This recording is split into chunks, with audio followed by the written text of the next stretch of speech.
When I woke up in the morning, I gently moved away from him. Alexander was still asleep, wrapped in the darkened light of the room. As I dressed quietly and slipped away, my breath caught in my throat. Chapter 1: The Unspoken Bond. I've always believed that some lines should never be crossed. Society draws them in bold strokes, like red warnings against temptation and taboo. But the heart is blind to those boundaries. My name is Madison Scott. I'm 24, living in the shadow of a secret I can never confess. A secret that tightens around my throat, steals my breath, and keeps me awake at night. The man who dragged me into this was Alexander Scott, my stepfather. 52 years old, and when he enters a room, he captures everyone's attention without saying a word. I remember when he first entered my life. I was 15, still mourning the loss of my biological father. My mother, eager to fill that void, remarried, and Alexander became the head of our household. At first, he was just my mother's husband, kind, even distant, as if he were respecting our grief. He was generous, providing us with a comfortable and safe life. But he never crossed any lines back then. As the years passed, my mother's love for him grew. But the bond between Alexander and me was different. It wasn't familial, nor was it strictly friendly. It was something else. An unspoken connection, a shared understanding that flickered when our eyes met. A moment too long when our fingertips brushed. An unspoken tension that never quite surfaced, but always lingered beneath the surface. And 6 months ago, everything changed. My mother had gone to visit her sister in Chicago. I had just finished my graduate studies, stuck somewhere between academia and the real world. That night, it was just Alexander and me at home. It wasn't the first time we'd been alone, but that night was different. A storm was raging outside, the wind howling through the trees like an injured animal. We sat in the living room, a bottle of wine between us. It started as a normal conversation talking about my future, my goals. But then the air shifted. He looked at me differently, as if he were seeing me for the first time. Or maybe for the first time, he had allowed himself to really see me. I should have left. I should have found an excuse to go to my room. But I stayed. Lightning flashed, illuminating his face. His strong jawline, the silver strands in his dark hair, the way his lips parted slightly when he exhaled. I could feel his gaze on me, a slow burn across my skin. My heart rate quickened. A shiver ran down my spine. And then, in a moment suspended between hesitation and inevitability, he reached out and tucked a loose strand of hair behind my ear. It was a simple gesture, innocent to an outsider. But for us, it was a violation, a whisper of something forbidden. "I should go to bed," I whispered, barely recognizing my own voice. He nodded, his expression unreadable. "Good night, Madison." I stood, my legs trembling. As I turned to leave, I felt it, a light touch on the small of my back, just for a second. But it was enough to send a shiver down my spine. That night, I tossed and turned in bed, my body restless, my mind trapped in a loop. What if?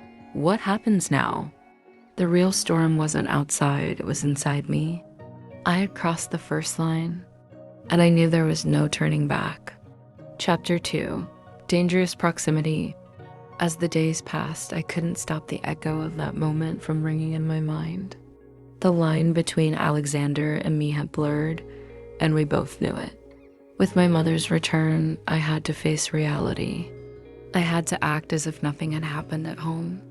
But every time Alexander's eyes met mine, I could feel something shifting inside me. Did he know? Or was this all just a product of my imagination?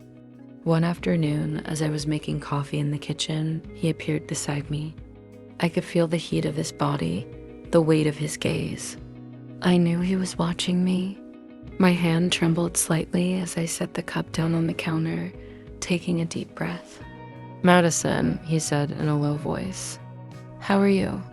It was a simple question, but the tone was far too intense. "I'm fine," I quickly replied, avoiding his gaze.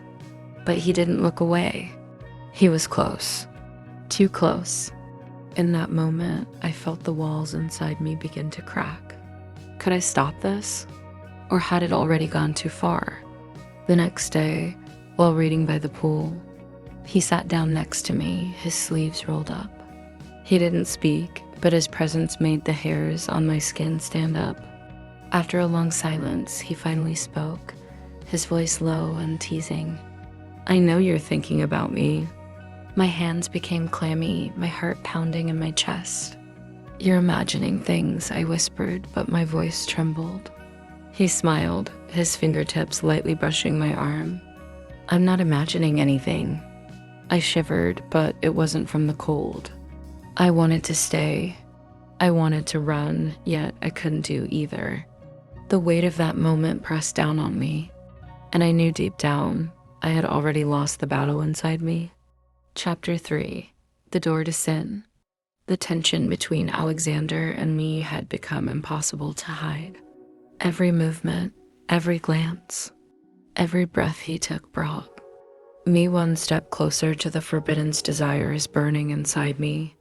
When I was near him, the urges I tried so hard to suppress surged like boiling water, rising to the surface. Every moment spent together seemed to intensify the electric charge in the air between us. That night, my mother had gone to a party with her close friends. It was just Alexander and me in the house. The silence whispered a truth that we both knew but could never admit. We were sitting across from each other at the dining table, each with a glass of red wine in front of us. Soft jazz played in the background, but the only real thing in the room was the invisible bond between us. When Alexander glanced at me, I felt a shiver run through me. "I don't remember the last time we sat this quietly," he said. I smiled, quickly looking away. "Maybe we're thinking too much." He brought his glass to his lips, took a sip, and never took his eyes off me. "Is it possible not to think?" My breath quickened. I pressed my fingers tightly against the edge of the table. "Alexander?" Hearing my name on his lips touched something deep inside. We were dangerously close to a point of no return. He stood up from his chair and slowly walked toward me. My heart pounded in my chest. I clenched my hands in my lap, forgetting how to breathe. There was only a few inches between us. "If I reach out," he whispered, "would you pull away?" The words caught in my throat.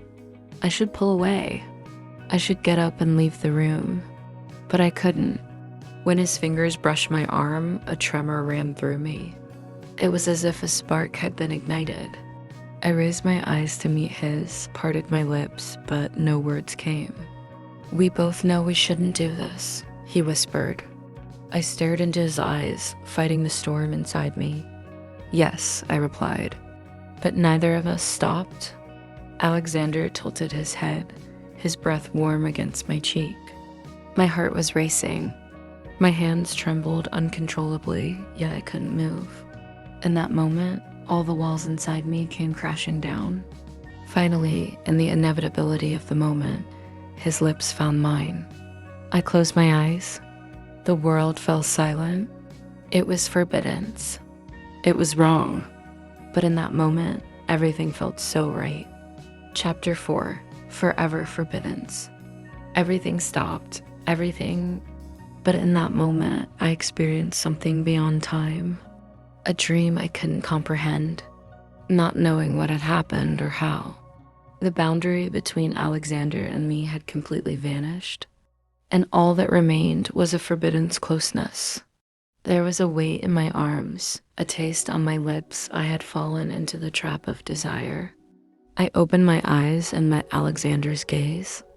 There was something in his eyes, uncertainty, regret, and also a longing that seemed lost. In that moment, there was something we both silently acknowledged. There was no turning back. That night in the bedroom, we held each other. For hours, our hands entwined, we stayed in silence. The wind outside still howled, dancing between the trees, but the storm inside me was of a different kind. Instead of peace, there was fear. Instead of satisfaction, there was guilt. My body had belonged to him, but my soul was still questioning what had happened. When I woke up in the morning, I gently moved away from him. Alexander was still asleep, wrapped in the darkened light of the room. As I dressed quietly and slipped away, my breath caught in my throat. In that moment, as I looked away, I knew what I had done was wrong. But at the same time, the pull I felt was so strong. The dark desire within both of us had entered our lives like a curse. For the next few days, everything seemed to continue as if nothing had happened. My mother was home, laughing, painting a picture of a happy family. But beneath those innocent smiles, I was still fighting the emptiness inside. Every time my eyes met Alexander's, it was like a silent agreement that everything was far from normal. Without a word, we could communicate everything with just a look. A week later, my mother decided to go for another outing. Alexander and I were alone again. This time, I knew him well enough to understand what I was feeling and what he was feeling. We both knew everything, but neither of us said anything. There was a threat in the silence. Every movement seemed to point toward an inevitable conclusion. This time, we had to do something else. "Madison," he whispered, his voice carrying a longing that seemed lost somewhere. "We can't hide this anymore." I looked away, but the innocence I once felt had long vanished. "We don't need to hide it, Alexander. In the end, everything deserves to be paid for." At that moment, everything shifted into another dimension. All the walls we had built until that point came crashing down with a single look. And despite knowing how dangerous it was, we were drawn into each other. The storm had started inside me.